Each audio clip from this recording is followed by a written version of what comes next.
Pretty excited about this one. I just got back from SHOT Show and I have got my hands on a PR trigger.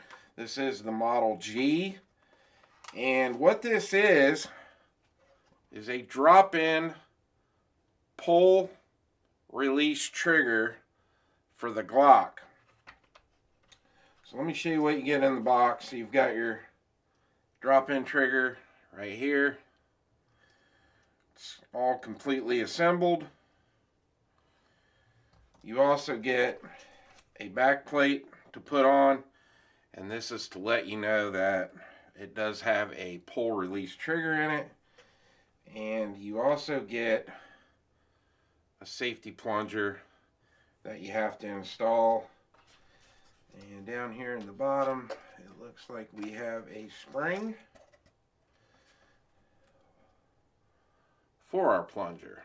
So there is the spring, and that is everything in the box. Now this particular model is compatible with the Gen 3, Gen 4 Glocks, which pretty much covers a wide spectrum of different guns. Now, full disclaimer, this is approved by the ATF. This does not make the gun full auto or anything like that. It is just a drop-in trigger for a Glock. So if anybody on YouTube's watching, this is 100% legal and within the guidelines, and I am not going to show the installation here on YouTube. Now, I have multiple Glocks that I could install this trigger in because I have quite a few different Gen 3 style Glocks, but we're going to put it in this one. Now this is a Glock 22 that I basically converted to a Glock 17, so it does have a 40 cal to 9mm conversion barrel in it. And yes, this gun is clear, there is no mag, nothing in the chamber. So we're actually going to put this trigger in this gun, and you're probably asking yourself, well, why are you going to do that when you have all your optics ready Glocks? Because we are going to have some fun, and we are going to run this in the CAA MCK with the Gideon Optics Mediator Red Dot. Now, like I said, I can't show you the installation of this on camera, so I'll go get it installed and I'll come back and tell you what my thoughts were on how easy it was to put it in, and we're going to take it out to the range and we're going to have a good time. It was a real easy install. If you replace the Glock trigger, it's just like replacing any Glock trigger. Plunger was easy. I just removed the back plate and changed the safety plunger out. But it's got a real weird feel to it. It's kind of a heavier trigger pull. It's got a really nice break. Now, we can't test the reset because it doesn't really reset like a regular trigger. So all we can do is get this out to the range and test it. I will see you out at the range. Alright, we're out here at the range now. I am set up on the rifle range. There's a bunch of people on the pistol range, so all we're doing is testing the function of this trigger anyway. I do have a USPSA target set up down there, and we'll put a camera on that here in a little bit once we know that this thing's actually going to run.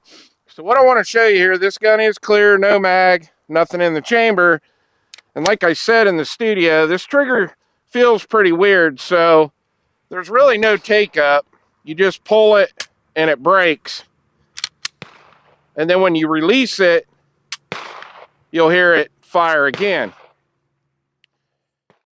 All right, we're going to start out. I just got 2 rounds in this, so we want to make sure that it fires when I pull the trigger and that it fires when I release the trigger. So here we go. Oh, that's pretty cool. All right, we got 10 rounds loaded up. I got the camera down there rolling on the USPSA target. I'm going to try to keep them in the A zone. I doubt it will, but especially with iron sights, but let's have some fun with this thing.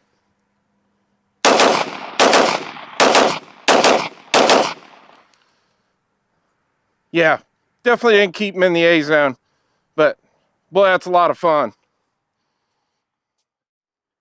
All right, so we were actually able to keep everything in the A zone and the C zone, which I'm kind of surprised with the PR trigger and iron sights, but now we're going to switch it up a little bit. Got the Glock and the CAA MCK. Got 10 rounds loaded up. Let's see if we can keep them all in the A zone now. We got a little more stability here. Nope. All right, here we go.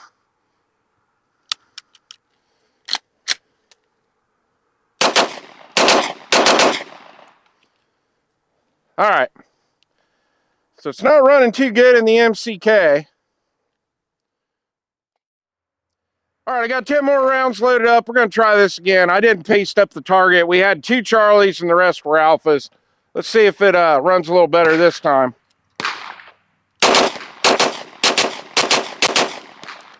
Oh, yeah. Ran them all. Nice. Got 10 more rounds loaded up. Let's see if it can run through all 10 rounds again without a malfunction. Here we go. Looks like we got all Alphas again and maybe one more Charlie. All right, we got 10 more rounds. Let's try it again.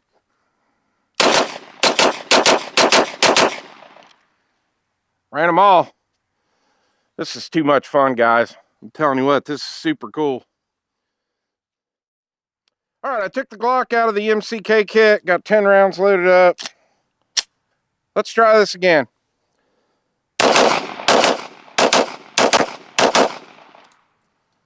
All right.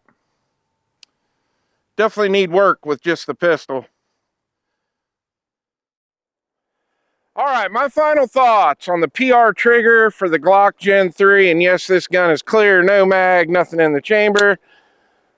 This is just way too much fun.